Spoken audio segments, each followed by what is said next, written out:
Les damos entonces la bienvenida eh, a, este, a esta charla que vamos a tener la noche de hoy. Me presento, mi nombre es María Victoria Méndez, yo soy gerente comercial y administrativa de Formulabs, representante para Colombia del laboratorio Yarrow Fórmulas. La noche de hoy tengo el placer de presentarles a nuestro invitado especial y nuestro asesor científico para el laboratorio en Colombia, el doctor Benjamín Ramírez. Él es nutriólogo de la Universidad Javeriana, máster en enfermedades crónicas, máster en bioquímica y nutrición humana y doctor en bioquímica y nutrición humana, creador del método de aislamiento de carbohidratos, diseñado pues para todos los tratamientos integrales de enfermedades crónicas. Su énfasis profesional son las enfermedades crónicas no transmisibles, entre ellas la hipertensión arterial, dislipidemias, cáncer, diabetes, gastritis, entre otros. Doctor Benjamín, buenas noches. Le damos una cordial bienvenida y pues muy grata su asistencia para nosotros. El día de hoy pues les vamos a hablar acerca de la nutrición y probióticos, entonces pues los dejamos en compañía del doctor Benjamín Ramírez. Hola, buenas noches. ¿Me escuchan?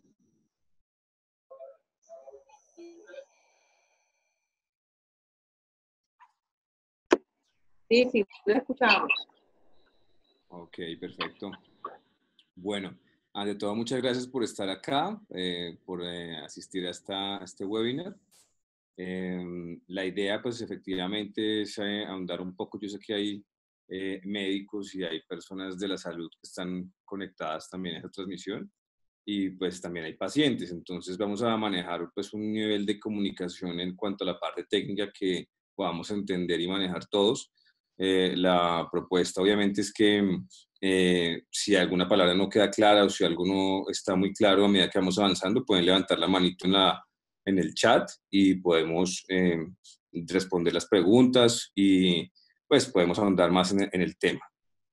Entonces, pues efectivamente, la idea de hoy es hablar un poco de probióticos, prebióticos, simbióticos y posbióticos. Ya estoy cargando la presentación para que la veamos y comenzamos con la diapositiva.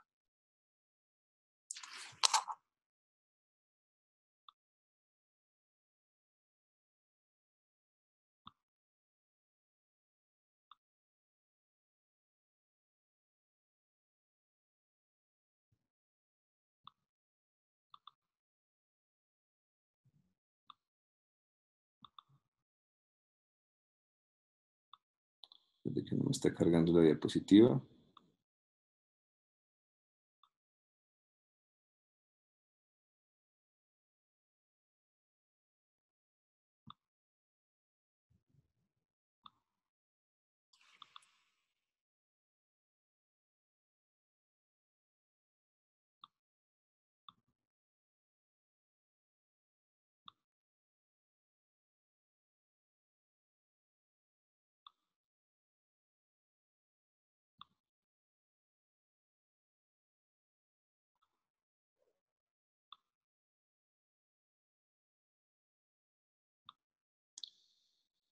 Si me pueden avisar cuando vean las diapositivas, les agradecería, ¿vale? ¿Alguien ya está viendo la diapositiva? No, aún no. Nadie la está viendo. No.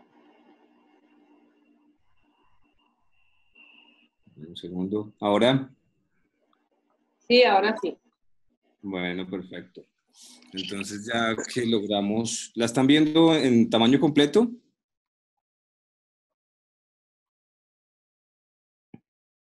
Sí, tamaño completo.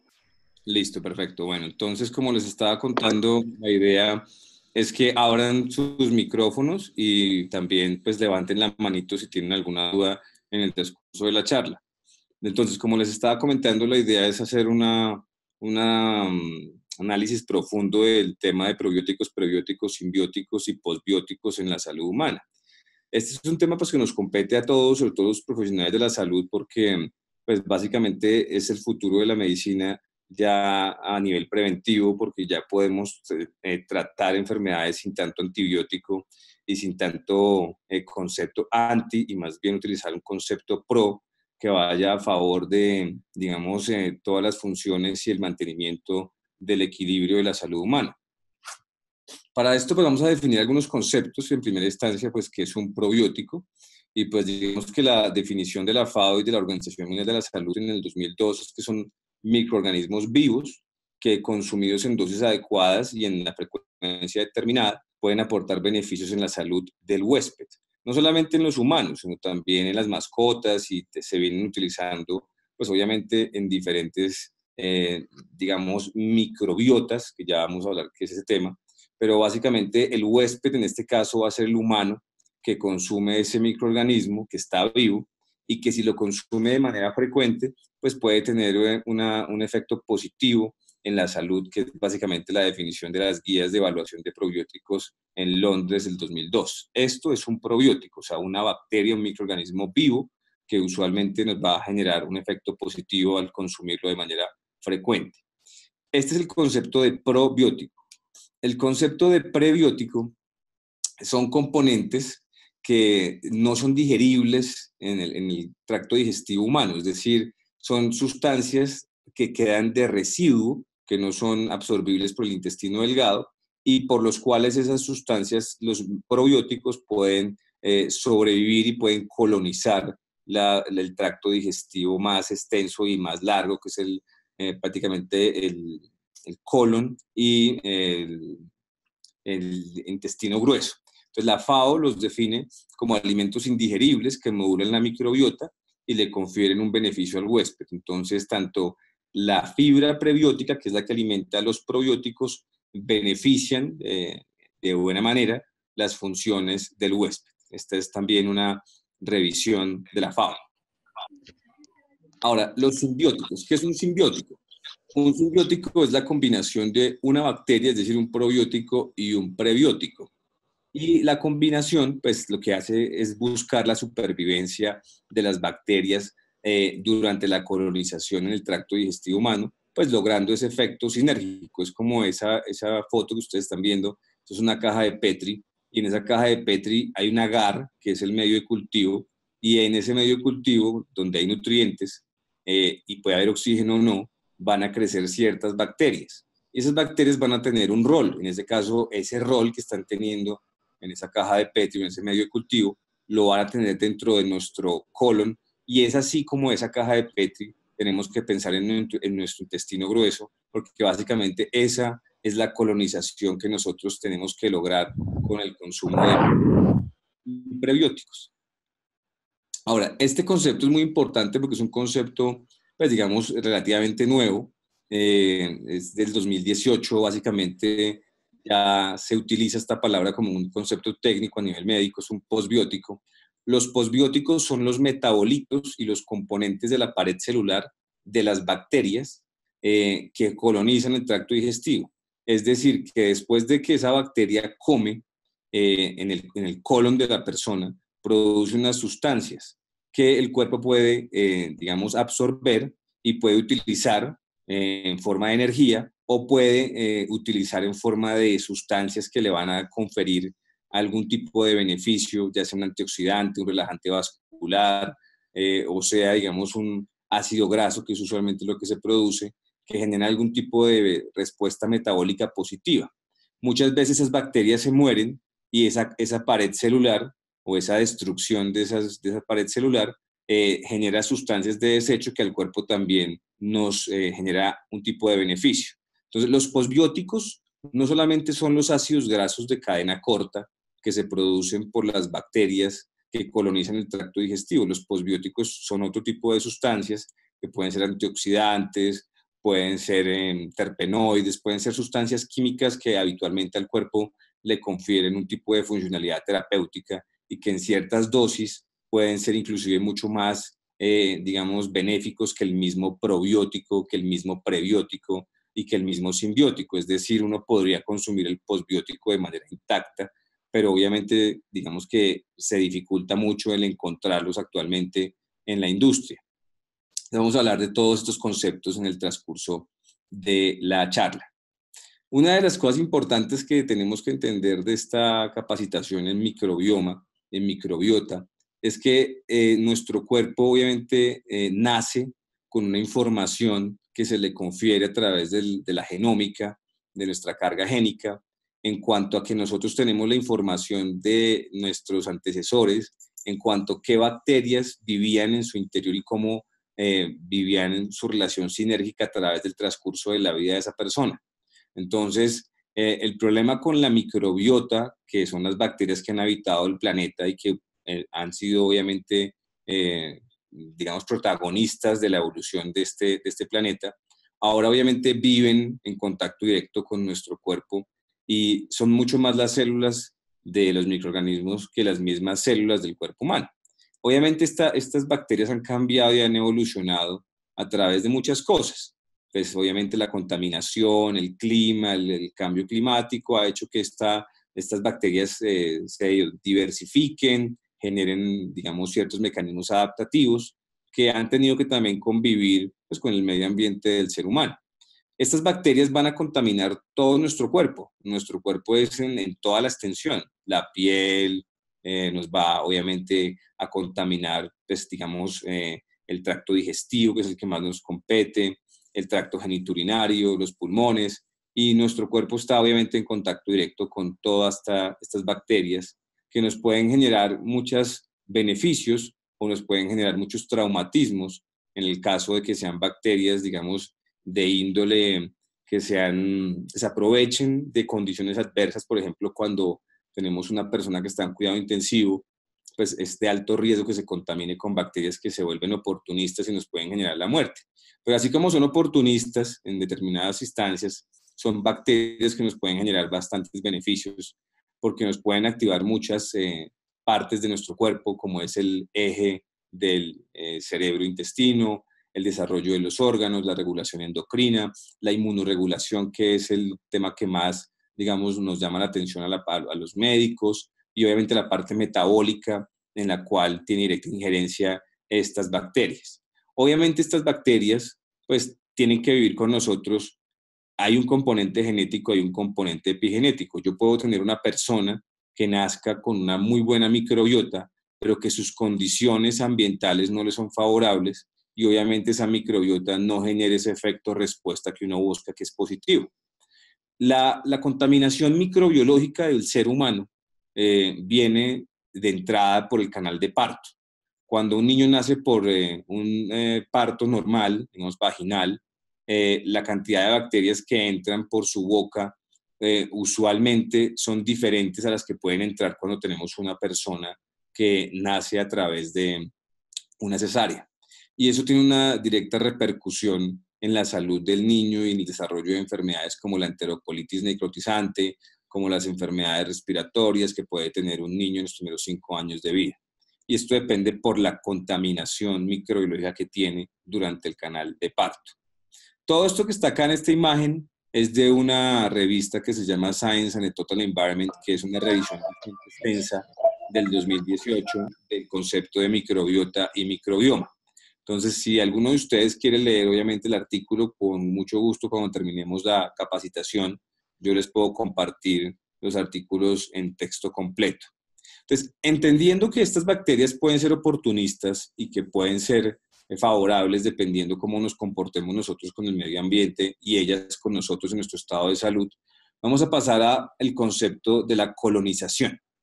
Aquí tenemos una imagen muy interesante que es una información genética del genoma de una bacteria que es de la familia de Bifidobacteria,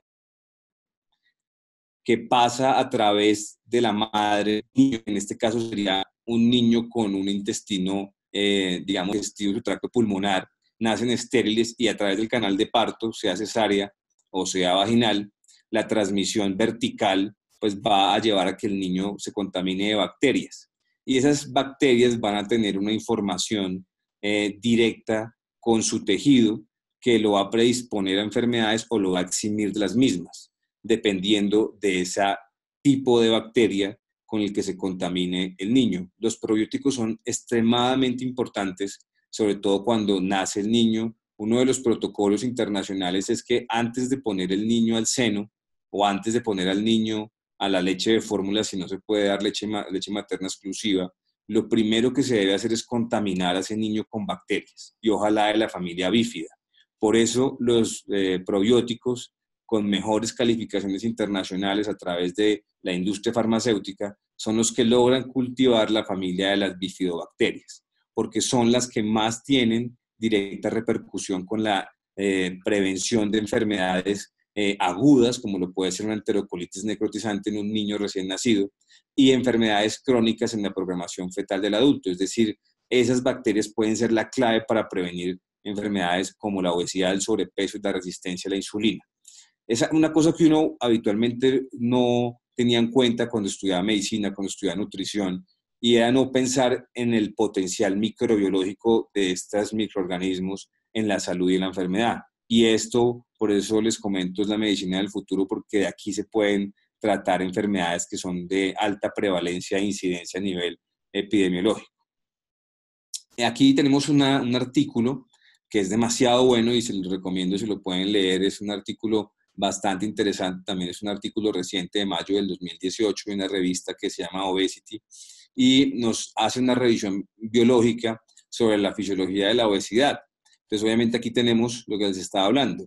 El desarrollo temprano de un niño depende obviamente de todos los estímulos que me lleven a tener una microbioma y un microbiota que le genere, digamos, unos moduladores, que en este caso son, digamos, moduladores buenos o moduladores malos. Por ejemplo, los moduladores pues es la dieta del niño, el consumo de prebióticos, el consumo de probióticos, y esto hace que se diga que es un superorganismo, que es una persona que tiene una buena relación simbiótica entre las bacterias y nosotros. Es decir, nosotros le prestamos una casa a ellos y ellos nos prestan un beneficio y nos eximen de una gran cantidad de condiciones asociadas a la disbiosis.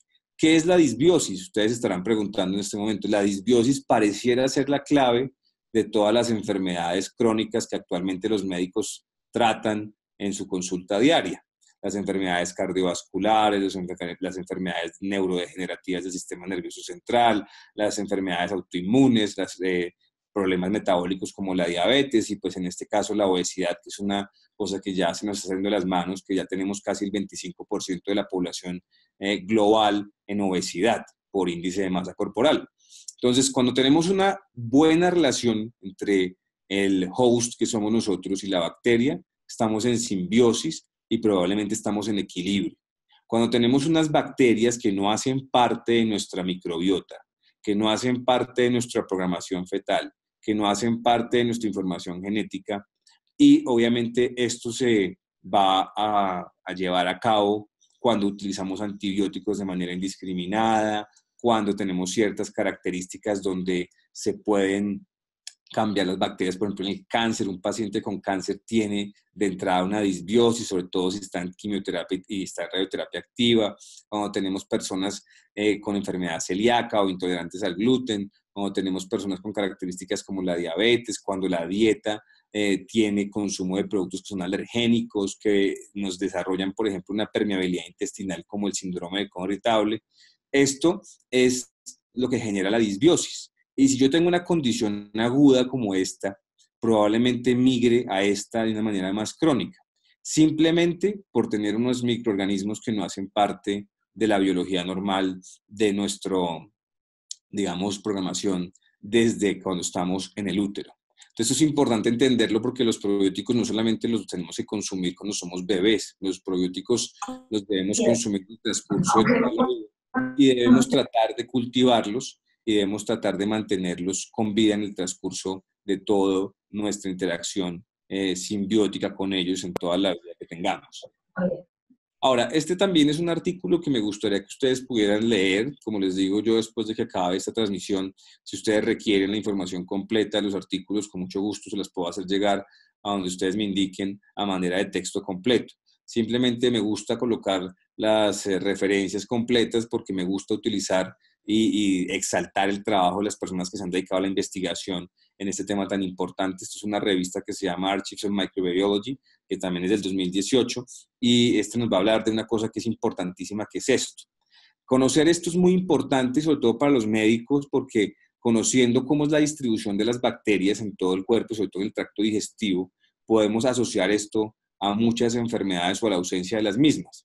Entonces aquí tenemos que en la cavidad oral tenemos unas bacterias de unas familias, en lo que es el exófago y lo que es, digamos, las primeras porciones de la garganta tenemos otro tipo de microorganismos, en el estómago ya viven otros microorganismos que usualmente comparten ese medio que es bien agresivo y bien ácido con nosotros. En el intestino delgado tenemos otra serie de bacterias y pues la parte más importante que viene siendo el intestino grueso en todas sus porciones, vamos a encontrar bacterias muy importantes. Por ejemplo, una de las causas de la apendicitis aguda, y es lo que en este momento se está viendo, es una disbiosis. Entonces, usualmente a uno lo operaban del apéndice y muchas veces le decían, no, es una inflamación, toca sacar el apéndice, se hace la cirugía, se trata con antibiótico y se va para la casa. Pero el hecho de remover esa porción de intestino que usualmente se le decía que no tiene ningún tipo de función, digamos, anatómica, morfológica o fisiológica, es algo, digamos, que uno no debería, no quiero decir con esto que no se deben operar ante una apendicitis, pero realmente ahí es donde viven la mayor parte de la microbioma importante del ser humano. Entonces, digamos que si nosotros logramos mantener durante el transcurso de nuestra vida esa distribución adecuada de esas bacterias y nos preocupamos por tener esa relación sinérgica, podemos estar exentos de muchas condiciones crónicas como la obesidad. También, por ejemplo, cuando nos dedicamos a tratar a la Helicobacter pylori con antibióticos, no solamente estamos tratando la Helicobacter y matando la Helicobacter, estamos llevando de aquí para arriba todas las bacterias que existen en nuestro cuerpo y que comparten con nosotros una relación sinérgica, como ya les había mencionado antes. No sé si ustedes vieron esta semana una publicación en Facebook que alguien hizo, que me pareció muy interesante, y era de cuando usted le formula un antibiótico a alguien, no solamente le está pegando de la Helicobacter, sino también le pega al de al lado, y es que le tiran un tarro de cerveza a una persona que gana una copa en fútbol americano, pero también termina rociando a las demás personas. Básicamente es eso lo que uno hace cuando va a un médico o a un gastroenterólogo y hace un tratamiento convencional para la Helicobacter pylori. O sea, la Helicobacter pylori se trata usualmente con dos antibióticos de amplio espectro y con una bomba inhibidora de protones, en este caso un omeprazol. Y ese efecto de tratar de matar esta bacteria sin proteger las demás y sin después hacer volver a inocular esas bacterias, usualmente puede verse más adelante, por ahí en unos 20 años, como una iatrogenia. O sea, puede ser una mala praxis médica porque usualmente esa persona queda con un intestino permeable y ese intestino permeable, después de tener una gastritis y un colon irritable, lo puede llevar al sobrepeso, la obesidad, la enfermedad cardiovascular. O sea, simplemente con el hecho de utilizar un antibiótico para matar una bacteria que supuestamente está generando un problema asociado a un desarrollo de un cáncer, que usualmente es un maltoma, nos llevamos por delante una gran cantidad de microorganismos que van a tener un papel fundamental en la protección de otro tipo de condiciones que pueden ser más relevantes que un cáncer de estómago. Entonces, es importante esta gráfica y leerla muy bien, leerla en el artículo, porque ahí en ese artículo se habla extensamente del papel de cada una de esas familias de bacterias en el desarrollo de enfermedades, tanto en la simbiosis como en la disbiosis. Entonces, es clave interpretar muy bien esta gráfica. Ahora, este también es un artículo bastante interesante del Molecular Science, donde se habla del impacto de las bacterias en la salud y la enfermedad. Entonces, fíjense en lo que les estaba hablando. La salud puede ser considerada como una homeostasis, es decir, un equilibrio. No quiere decir la ausencia de enfermedad, sino que la persona tiene un equilibrio. Y la disbiosis está relacionada cuando se pierde ese equilibrio. Entonces, obviamente, esos dos sucesos se van a ver por muchas cosas, la densidad, la diversidad y la actividad de esas bacterias en nuestro intestino. Obviamente hay cosas que son internas y son dependientes de nosotros, por ejemplo, inmodificables como la edad, la genética, el estrés, muchas veces fisiológico por alguna condición puntual. Por ejemplo, cuando una persona se opera de una cirugía bariátrica, un bypass gástrico, una Y de Rux, una manga gástrica, su microbioma cambia muchísimo. y aquí en esto pues vamos a ver una gran cantidad de cosas que pueden beneficiar o pueden perjudicar a esa persona a largo plazo. Hay unos factores externos que ya obviamente van a hacer que esa densidad, esa diversidad de bacterias se afecte. La dieta es una cosa fundamental, el uso de prebióticos, de probióticos, el uso de antibióticos, como les estaba comentando, las enfermedades que pueden causar que una persona use antibióticos, el medio de la persona, cómo vive, su estilo de vida, y las condiciones ambientales donde la persona reside. Esas son las cosas que influencian estas bacterias, que pueden ser la clave también para el antienvejecimiento o el envejecimiento prematuro. Aquí en esta revista, que es una revista muy importante, se llama Science, esa revista en el 2011 hizo un estudio bastante bueno sobre una cosa que se llama los hábitos del intestino, los hábitos dietarios del intestino. Y con esa revista se pudo determinar en ese estudio que los nutrientes que las personas comen, es decir, su dieta y su composición, van a hacer que la persona tenga un tipo de bacterias en su intestino o cambie ese tipo de familias de bacterias. Entonces, se evaluaron dos tipos de dietas, que eran dietas bajas en grasas, altas en fibras, dietas, por ejemplo, altas en grasas, bajas en fibras, y dietas, por ejemplo, bajas en grasas, pero altas, por ejemplo, en carbohidratos. Y en ese tipo de personas con diferentes dietas, se logró establecer que hay personas que tienen enterotipos, enterotipos que llevan a la persona a ser obesa y enterotipos que llevan a la persona a ser delgada o a no tener tanta grasa corporal. En ese momento nace otro indicador clínico que es de suma relevancia para los médicos. Y cuando usted, por ejemplo, asista a un médico, si en este momento usted es paciente, sería buenísimo que el médico intentara establecer su enterotipo. El enterotipo se puede establecer de muchas formas. Se puede mandar a cultivar la materia fecal y se puede establecer la microbioma de la persona y con eso saber si la persona tiene un metabolismo que le funcione para evitar, por ejemplo, casos como la resistencia a la insulina o el síndrome metabólico, o si la persona tiene un compromiso metabólico por un cambio de bacterias que lo que hacen es promover las sustancias que generan la resistencia a la insulina. Entonces, los enterotipos son dos y esos enterotipos vienen determinados por la dieta humana. Entonces, en esta revista pues, se hizo esa revisión. Ya les voy a mostrar algunos ejemplos muchos más extensos para que podamos analizar este tema tan importante del enterotipo. Un enterotipo lo podemos comenzar ya a establecer en un adulto.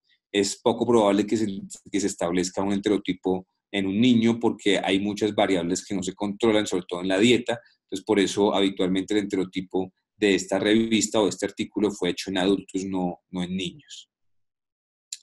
Entonces, una de las cosas claves también es entender esto, la dieta, el papel que tiene la dieta y el papel que tiene esas bacterias en su ecosistema donde están viviendo en nuestro tracto digestivo grueso. Entonces aquí tenemos, por ejemplo, el consumo de polifenoles, de algunos ácidos grasos, el exceso muchas veces de algunas carnes rojas que son altas en colina, por ejemplo, algunos productos como el brócoli que tienen unas sustancias como los glucosilonatos y las fibras.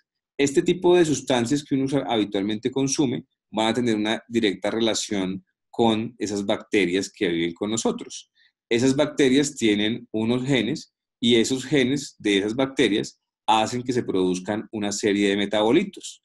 Esos metabolitos, que son sustancias que se liberan después de la nutrición de esas bacterias, pues van a generar unas, digamos, señalizaciones celulares que pueden llevar a tratar enfermedades relacionadas con problemas, digamos, como la resistencia a la insulina, el ovario poliquístico, el hígado graso. Muchas veces me preguntan en mi consulta que por qué yo en un paciente con hígado graso utilizo los probióticos. Precisamente se utilizan para ese fin, se utilizan con la finalidad de que la persona tenga unas bacterias según su enterotipo establecido por una impedancia eléctrica, que es lo que yo utilizo en consulta, que esas bacterias produzcan unas sustancias como los ácidos grasos de cadena corta, serotonina, GABA, que es un ácido, digamos, aminobutírico, jugos biliares secundarios, vitaminas muy importantes como la B12, el CLA, que usualmente yo utilizo el ácido único conjugado para la pérdida de peso, la resistencia a la insulina. O sea, es importante entender que esas bacterias, después de consumir lo que uno come en la dieta, por intermedio de su maquinaria genética, producen estas sustancias que nos van a ayudar en nuestra parte metabólica o nos van a ayudar en nuestra parte génica. Y esto obviamente nos va a desencadenar usualmente una gran cantidad de sustancias positivas que nos pueden tratar una condición. Por ejemplo, ¿se puede tratar un ovario poliquístico con probióticos? Sí. ¿Se puede tratar un hígado graso con probióticos? También. Podemos tratar la obesidad con probióticos también, pero lo importante es entender que el tratamiento con los probióticos es de forma continua, porque la dieta que tenga la persona va a influir sobre ese desarrollo de esas bacterias. Entonces, esas bacterias yo las debo cultivar, y aparte de cultivarlas, tengo que alimentarlas, tengo que cuidarlas, tengo que proteger. O sea, antes de que le formulen un antibiótico, sería bueno hablar con el médico y tomar las decisiones más asertivas y no simplemente tomar un antibiótico por tomarlo, porque al tomar un antibiótico lo que estamos es llevándonos una cantidad de bacterias que tienen una información importantísima que nos pueden proteger de algunas enfermedades. Por ejemplo, yo sé que aquí están viendo esta transmisión médicos. La mayor parte de las mujeres después de la primera gestación se quejan de que no pueden recuperar su peso, que siempre quedan con aumento de peso, con aumento de grasa corporal. Y muchas de ellas, ustedes se dan cuenta, hacen un análisis bien profundo de la historia clínica, son pacientes que han tenido su parto por cesárea, que han necesitado usualmente un antibiótico profiláctico. Y habitualmente esas mujeres cuando salen de su parto, cuando salen de su cesárea, no se les da probióticos, ¿sí? Y eso es un error porque muchas veces ese no dejar de hacer, que es no prescribir un probiótico después de una cesárea, puede llevar a que una persona literalmente tenga más peso y tenga una serie de factores de riesgo después de ese posparto, porque obviamente esa persona va a quedar con un intestino permeable después del antibiótico, va a quedar con una serie de compuestos inflamatorios por el posparto, que precisamente van a generar, por ejemplo, muchas condiciones como la depresión posparto, que muchas veces es precisamente porque no están estas sustancias, porque literalmente destruimos toda la flora intestinal. Entonces, muchos de los artículos que ustedes pueden estar buscando ahora en bases de datos o en revistas médicas, si se dan cuenta, relacionan probióticos con todo, probióticos con depresión postparto, probióticos con problemas psiquiátricos, probióticos con obesidad, probióticos para todo, pero ese todo tiene su razón y es esta gráfica. Si yo tengo mi medio ambiente controlado en bacterias, en microorganismos, y esos microorganismos producen estas sustancias, probablemente, digamos, yo tenga un equilibrio, pero si los pierdo por X o Y motivo, yo debo tratar de recuperarlos. Debería ser política pública que después del uso de un antibiótico se formule un probiótico, porque es la mejor forma de hacer medicina preventiva, que es lo que uno debe hacer con pacientes, por ejemplo, en condiciones como un posparto. Ahora, vamos a definir una gráfica que me parece importante, también es de un artículo reciente que es de Frontiers in Immunology, que es una revista muy fuerte en factor de impacto científico en inmunidad e inmunología. Aquí tenemos otro concepto que no les había hablado y no se los he tocado porque es un concepto que en Colombia pues es novedoso y probablemente no se venga a utilizar sino hasta dentro de 20 años. Entonces tenemos los prebióticos, que ya, como les había nombrado, son, digamos, las sustancias que nos van a alimentar estas bacterias. Esas bacterias probióticas nos van a producir unas sustancias que se llaman posbióticos, y esos posbióticos pues, son las sustancias que les acabo de mencionar, que nos pueden ayudar a tratar ciertas condiciones de salud que muchas veces son de alta consulta. Hay un concepto que se llama el trasplante fecal. ¿El trasplante fecal qué es? Que después de muchos años de investigación, sobre todo en animales y en ratas, se dieron cuenta que al inocular, es decir, al sembrar bacterias de ratas con bajo porcentaje de grasa, con bajo índice de masa corporal, con unas características metabólicas distintas, en ratones obesos se podía inducir una pérdida de peso. Entonces, se viene utilizando, en humanos no todavía, una cosa que se llama trasplante fecal, que es decir, trasplantar materia fecal de con bacterias obviamente vivas, en este caso probióticas, que ya han formado posbióticos, en pacientes que tienen ciertas características. Por ejemplo, un paciente obeso, un paciente, por ejemplo, se utiliza muchísimo en síndrome de colon irritable, pero pues esta información del trasplante fecal, digamos que lo vamos a dejar para otra charla porque digamos que aquí, sobre todo en Colombia, no vamos a encontrar una, digamos, entidad que nos haga esto por muchas cosas éticas, legales y sobre todo porque no es una cosa que se venga utilizando para el tratamiento de enfermedades a nivel, digamos, nacional. Sí podemos encontrar prebióticos, que ya les voy a nombrar cuáles, cómo conseguirlos y cómo utilizarlos, probióticos y posbióticos. Pero no podemos olvidarnos de esto que ya existe, que este trasplante fecal es el que nos da la visión de toda esta imagen. ¿Mm? Entonces, una de las cosas importantes de los prebióticos es que son fibras y esas fibras usualmente pues no son absorbibles, es decir, en nuestro intestino delgado no van a poderse digerir ni mucho menos absorber. Y esto nos va a llevar a que esas bacterias, esa microbiota, digamos en el tracto digestivo, produzca una serie de respuestas por ese contacto de esa fibra a nivel de todo el epitelio o el tejido intestinal. Ya después de que esa fibra ha tocado el intestino delgado, ha producido una gran cantidad de respuestas en la insulina, disminución del glucagón, disminución del azúcar en sangre, disminución del apetito. Digamos que por eso es que son tan buenas las fibras y por eso es que anteriormente no le decían coma fruta, coma verdura, coma mucha fibra, porque realmente el trabajo de la fibra no es otra sino que alimentar la microbiota.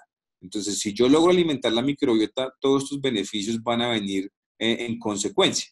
Pero lo más importante de los prebióticos al alimentar los probióticos es la formación de esto que se llaman los posbióticos. Esto es un ácido graso de cadena corta. Usualmente esto es lo más estudiado hasta ahora en posbióticos. Los ácidos grasos de cadena corta que se han venido estudiando a través del tiempo son el propiónico, el acético y el butírico. Cada uno de esos ácidos grasos llamados de cadena corta o short chain fatty acids tienen un tipo de accionar terapéutico distinto. Cada uno va a tener una función diferente en algunas características de salud. Por ejemplo, el que más me llama la atención a mí por mi énfasis profesional y sobre todo porque yo veo pacientes con obesidad y con resistencia a la insulina, es el ácido butírico. El ácido butírico es uno de los posbióticos que más se está relacionando con reversión de la obesidad y resistencia a la insulina. Entonces, este es uno de los ácidos grasos que yo más trato de formar en ese paciente que tiene complicaciones metabólicas. Entonces, por eso cuando uno selecciona una bacteria, un probiótico, uno debería seleccionar la bacteria que forme los ácidos grasos que el paciente necesite. Por ejemplo, si el paciente tiene una enfermedad como la resistencia a la insulina, el butírico es el que más deberíamos tratar de formar. Si el paciente tiene una condición, por ejemplo, como la fibromialgia, usualmente el acético es el que más debería formar. Y en el caso, por ejemplo, de problemas de colesterol, sobre todo de dislipidemias familiares, el propiónico también es uno de los que también se debería formar, pero eso depende del probiótico seleccionado.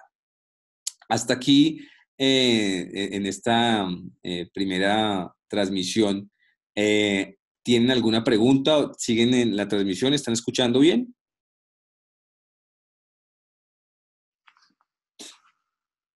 Sí, sí, he escuchado perfectamente. Bueno, perfecto. Gracias. Entonces, como les contaba, lo que me interesa de esta charla, y sobre todo para los médicos, sobre todo para los que, digamos, tienen algún tipo de relación con las áreas de la salud, es que la selección de la bacteria se debe hacer buscando la enfermedad del paciente y el motivo de consulta del mismo.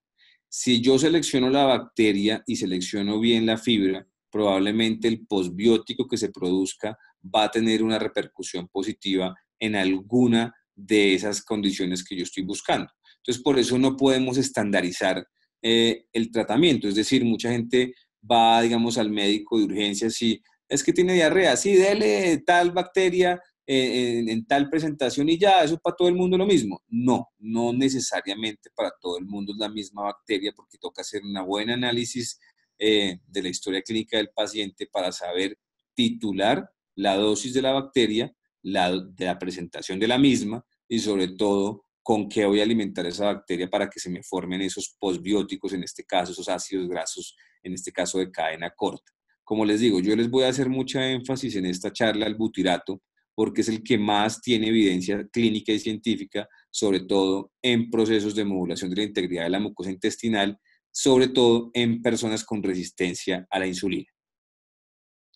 Esta es una imagen buenísima que es de una revista muy buena que se llama Trends in Food Science and Technology.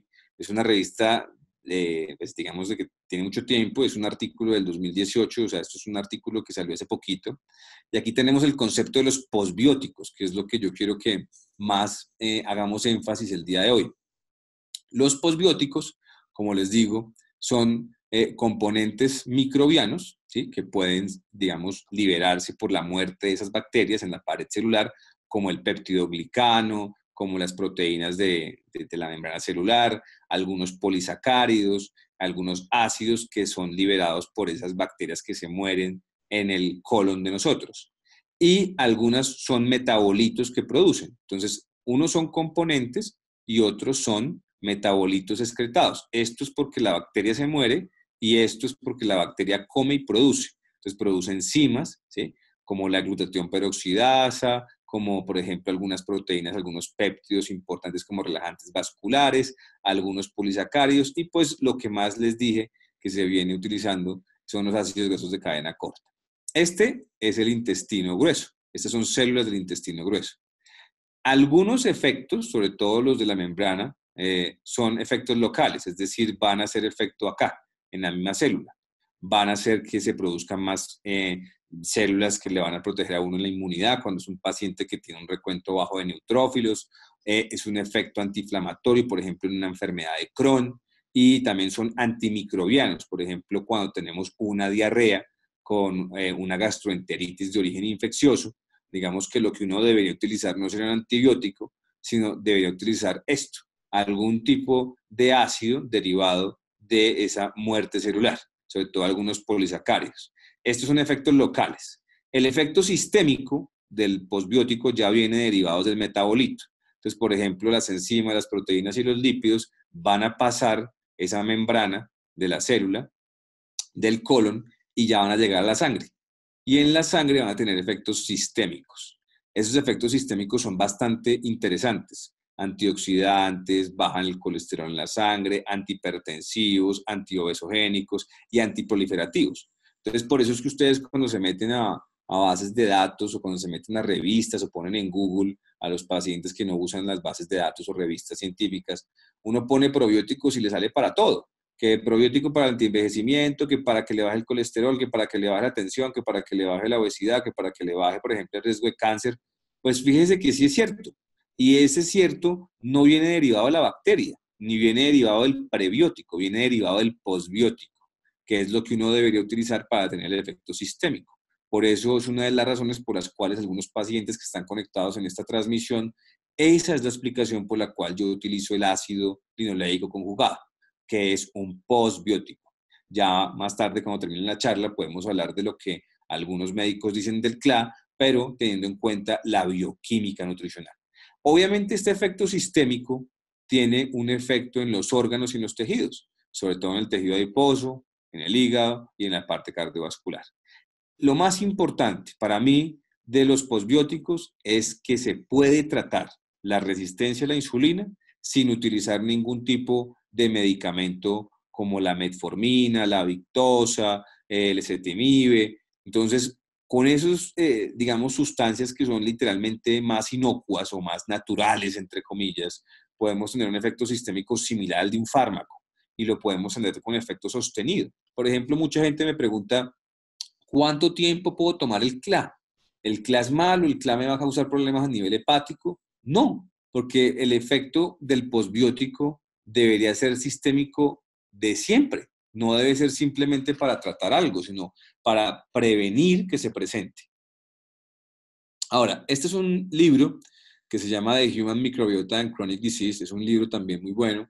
También a todos los profesionales de la salud y todos los médicos que están conectados, la lectura de ese libro es bastante fácil. Lamentablemente no está en español, pero es un libro que les recomiendo mucho. Y, por ejemplo, estos mensajes que son para llevar a casa son resúmenes de los capítulos. Entonces, por ejemplo, este es uno que me interesa bastante, sobre todo si ustedes tienen sobrepeso, obesidad, resistencia a la insulina. El butirato. Las bacterias que producen butirato son las que más están asociadas a la protección en el desarrollo de enfermedades metabólicas. Es decir, hay un concepto que se llama la paradoja del butirato. Si ustedes desean ese artículo del Butyrate Paradox, se los puedo enviar. Esa paradoja es que muchas veces la falta de ese butirato es el que genera que las enfermedades perpetúen, sobre todo la resistencia a la insulina, es decir, el paciente que no pierde peso, el paciente que va a su consulta, usted le hace todo lo posible, ayuno intermitente, aislamiento de carbohidratos, control calórico, si usted le cuenta los macros, los micros, usted le manda a hacer un perfil genético, usted hace todo lo humanamente posible para bajar de peso a esa persona, pero no responde, usualmente es porque no tiene una cepa de bacterias productoras de butirato, y si tiene esa bacteria, no la está alimentando con el prebiótico indicado.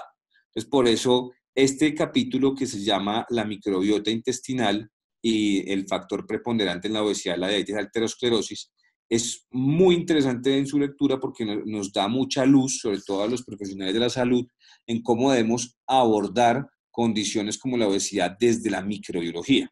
Entonces, por eso, para mí es importante que se lleven este mensaje, como lo dice ahí en el libro, a casa, porque sé que los profesionales que están escuchando esto de la salud, si profundizan más en esto, la terapia con sus pacientes va a ser de mejor éxito. Entonces, ya para terminar esta charla y para dejar las conclusiones de todo lo que les he hablado en cuanto al uso de los probióticos, prebióticos, posbióticos, simbióticos, es la práctica médica. Es decir, usted como paciente, usted como médico, porque como les digo, están conectados ambas partes en esta transmisión, hay que tener en cuenta varias cosas. Uno, determinar subjetivamente el enterotipo de su paciente según su composición corporal. Es decir, si yo puedo tener el porcentaje de grasa de la persona, si puedo tener, por ejemplo, el porcentaje de grasa visceral de la persona a través de técnicas de impedancia, o si yo puedo mandar al paciente a hacer una densitometría ósea con medición de la composición corporal, que usualmente es un examen que no supera los 80.000 pesos en Colombia, yo puedo establecer su enterotipo. Eso que llamaban anteriormente la obesidad de pera y obesidad de manzana, es esto, es el enterotipo. El enterotipo determina la composición corporal, es decir, determina el somatotipo. Entonces, si yo puedo determinar el paciente qué enterotipo tiene, yo puedo elegir un buen probiótico, puedo elegir un buen prebiótico y puedo elegir un buen posbiótico. Es decir, puedo hacer una buena titulación de lo que le voy a mandar al paciente o lo que el paciente debe comprar. Seleccionar una cepa de probióticos en presentación simbiótica siempre es clave. Si yo compro una bacteria que no tiene asociado un prebiótico y que ojalá no tenga asociado un posbiótico, las posibilidades de tener un éxito terapéutico son muy bajas, porque la bacteria o está en estado de latencia, es decir, está protegido por una espora, y esa espora se va a activar en el contacto con el pH intestinal. La tasa de mortalidad de esas bacterias es altísima, es decir, si yo compro un probiótico barato, usualmente, y qué pena utilizo la expresión, pero si es barato es porque no tiene prebióticos ni posbióticos en su composición, la tasa de éxito es muy limitada, porque la bacteria literalmente va a morirse en el estómago, una gran parte, casi un 80%. Después de que lo bañe el ácido clorhídrico del estómago, lo va a bañar el bicarbonato de sodio derivado de los jugos pancreáticos y biliares. Entonces ahí se va a morir otro 20%, es decir, que lo que usted va a tener en su colon probablemente sea el 5%, y eso probablemente no haga un efecto dosis-respuesta adecuada.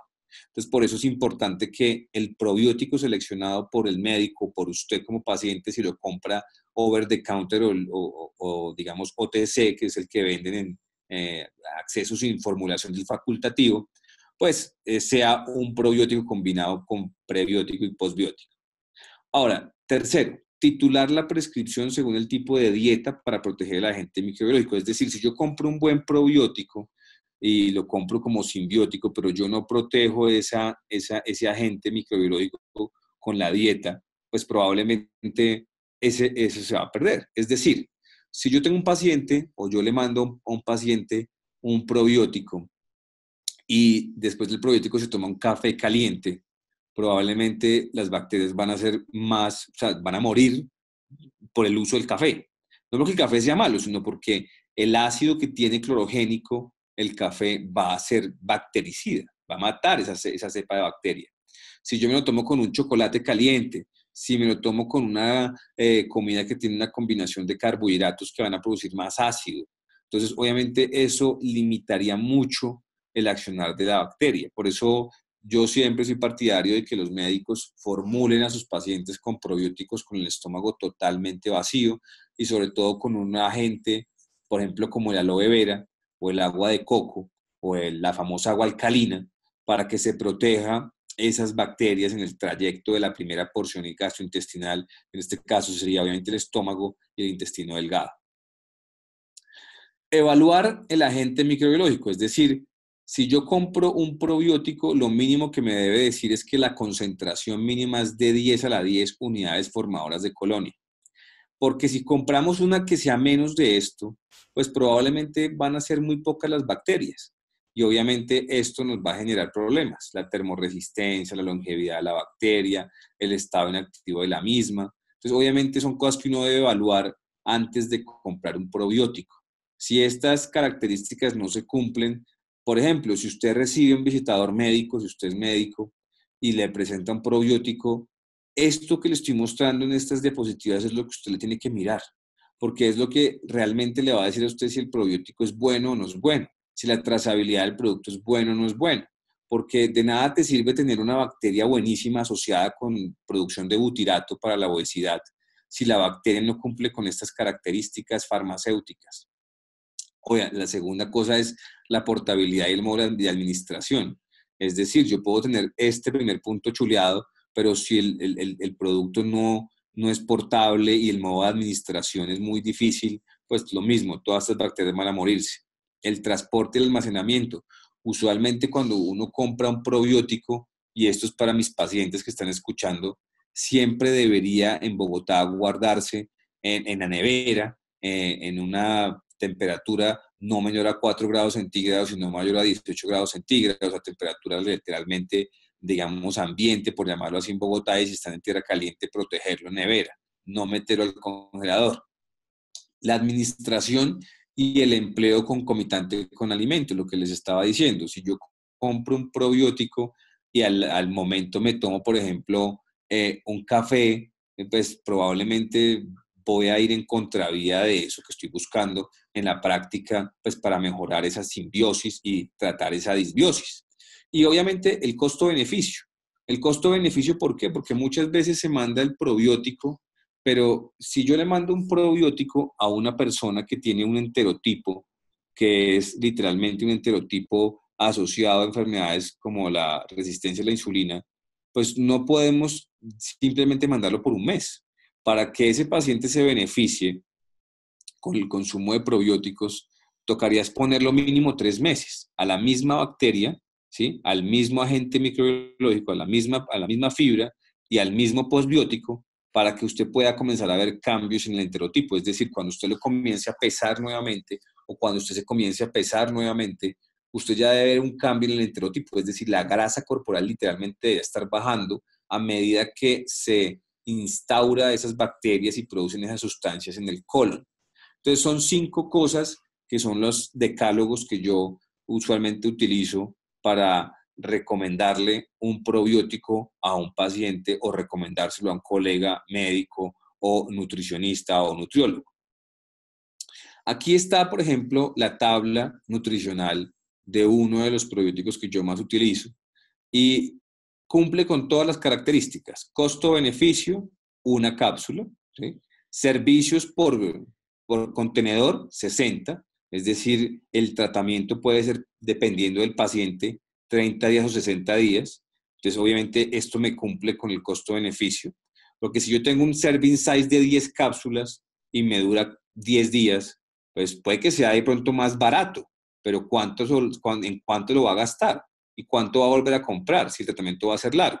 Entonces, por eso hay que revisar estas dos cosas, el serving size y los servicios por contenedor. Ahora, esto es supremamente importante. Aquí dice que es una mezcla de bacterias probióticas que son 5 billones de células viables, que está por encima de la 10 a la 10. Estamos hablando de 10 millones, aquí estamos hablando de 5 billones de células viables. Lo importante es que la bacteria tenga nombre, apellido, es decir, de la familia, y que aparte tenga un registro microbiológico, es decir, que se tenga la trazabilidad de dónde se sembró la bacteria, cómo se cultivó la bacteria y cómo se utilizó la bacteria para la formulación y la elaboración del probiótico. Que muchos de los productos que se venden en Colombia no tienen este registro, porque para ellos no es relevante darlo.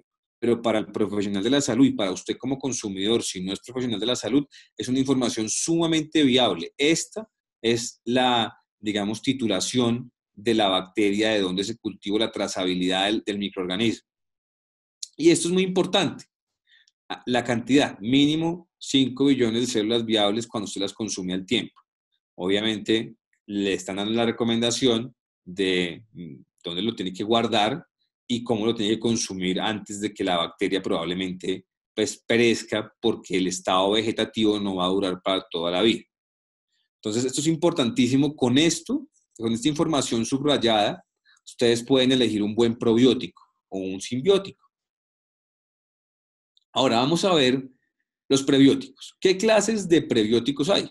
Pues como los carbohidratos que les contaba son carbohidratos no disponibles o fibras, ¿sí? Estos se consideran polisacáridos fermentables. Por ejemplo, la inulina la podemos comprar, ¿sí? Y la inulina se saca de la alcachofa. Entonces yo puedo comer alcachofa, ¿sí? En dosis altas todos los días para alimentar los probióticos, para alimentar la flora intestinal, o puedo comprar ya la inulina, que es la fibra que se saca de estas hojas de esta alcachofa.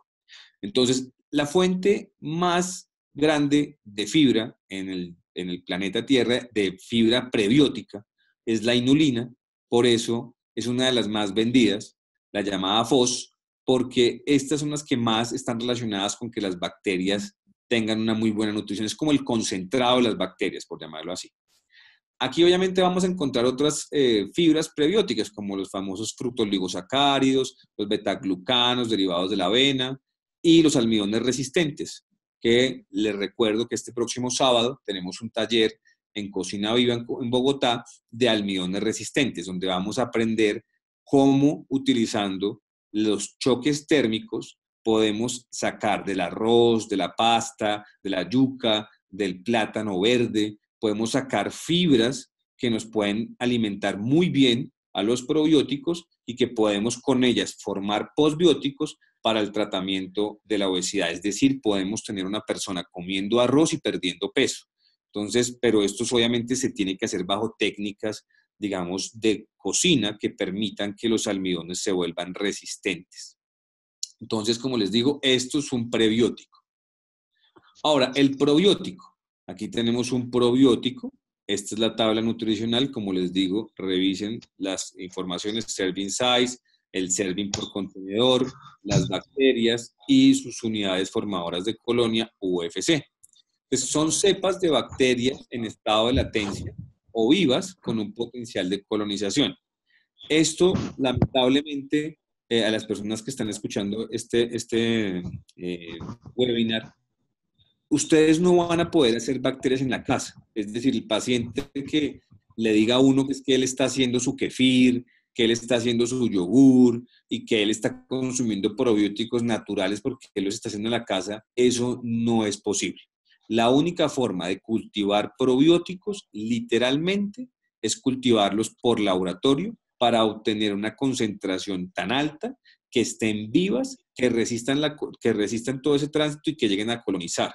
Por eso les digo, los probióticos no los van a encontrar ustedes en un kombucha, no los van a encontrar ustedes en un yogur, no los van a encontrar ustedes en ningún alimento, porque las bacterias probablemente que se utilizan para la fermentación de la leche, para la elaboración de los yogures, estaban vivas cuando fermentaban la lactosa, pero una vez se quedó la lactosa y quedó ácido láctico, ya esas bacterias mueren y lo que queda dentro de la suspensión es simplemente probablemente el posbiótico o quedan las paredes celulares de esas bacterias que pueden ser consideradas posbióticas, pero que en el tracto digestivo de la boca al tracto distal, que en este caso sería el colon, pues no van a llegar esas sustancias y se va a perder la efectividad terapéutica, lo que uno busca con ellos.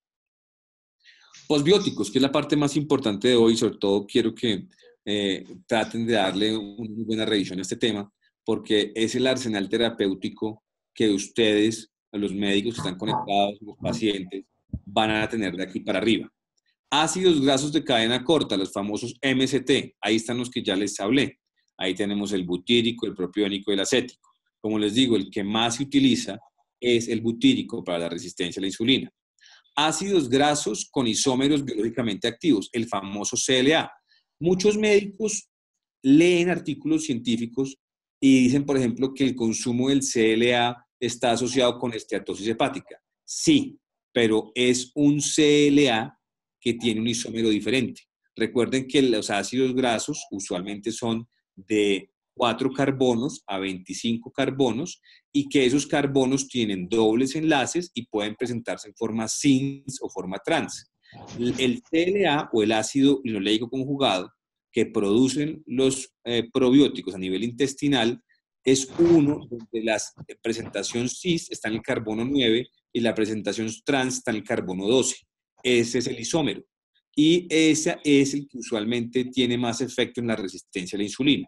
Entonces, probablemente el médico que hizo esta revisión y que lo colgó en redes sociales, hablando del CLA, no supo decir qué tipo de CLA se usó para ese estudio.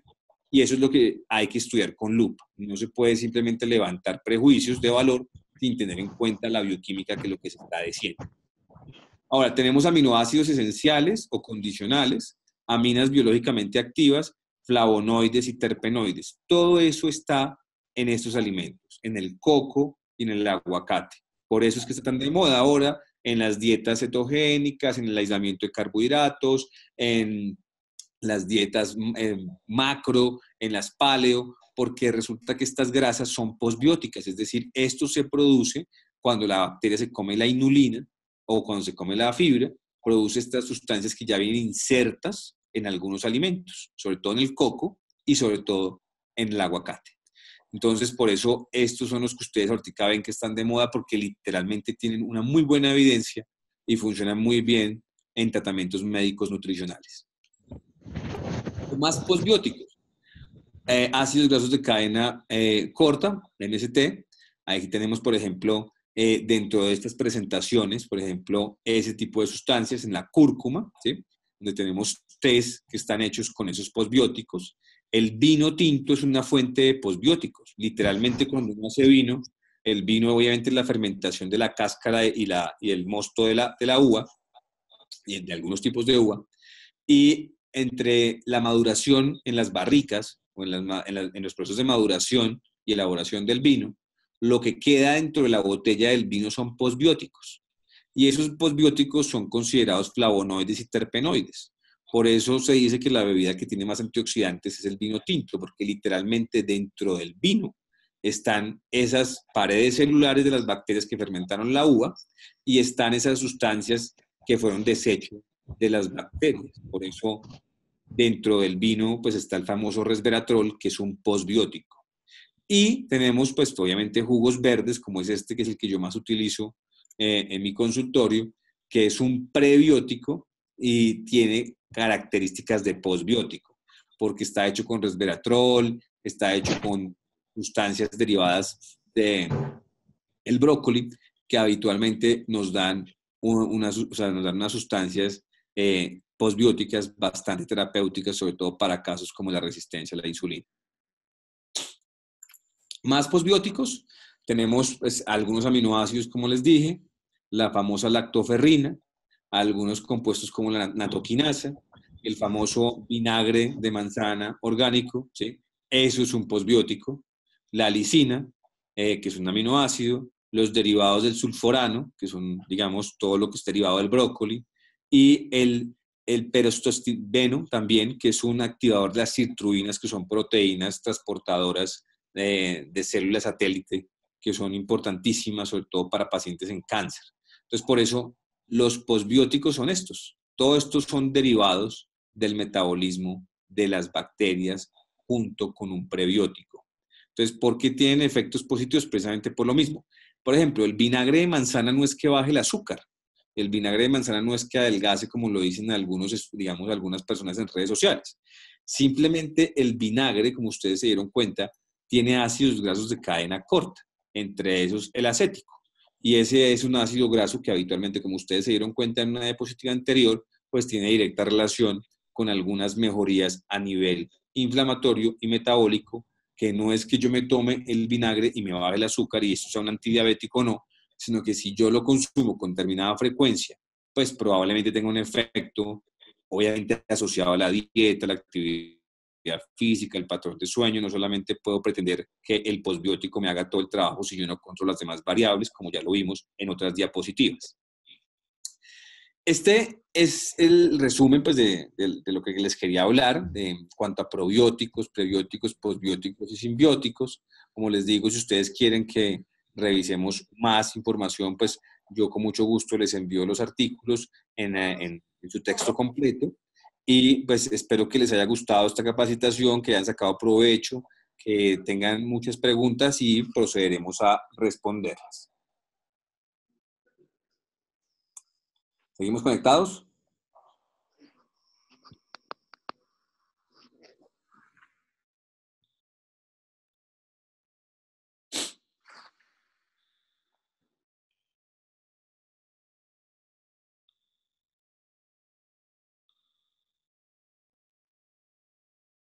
Hola.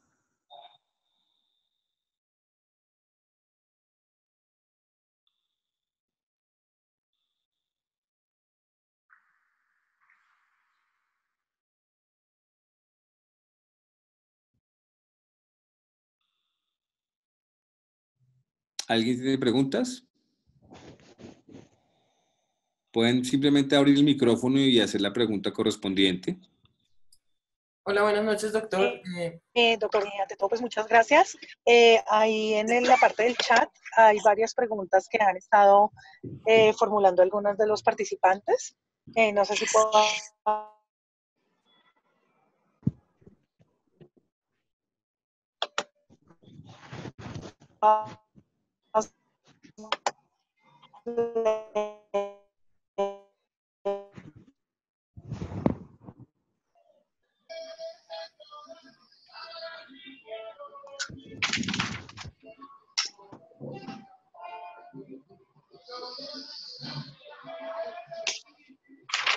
Bueno, la soqueína.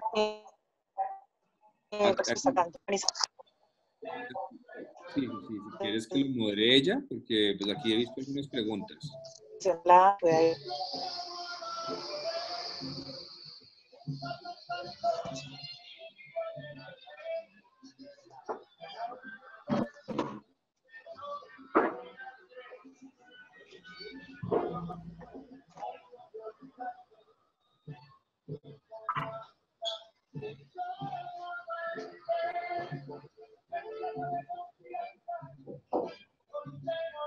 Alguien dejó el micrófono abierto con música. Creo que soy yo, qué pena, es que estoy en mi negocio y es con música, pero... No, no hay problema.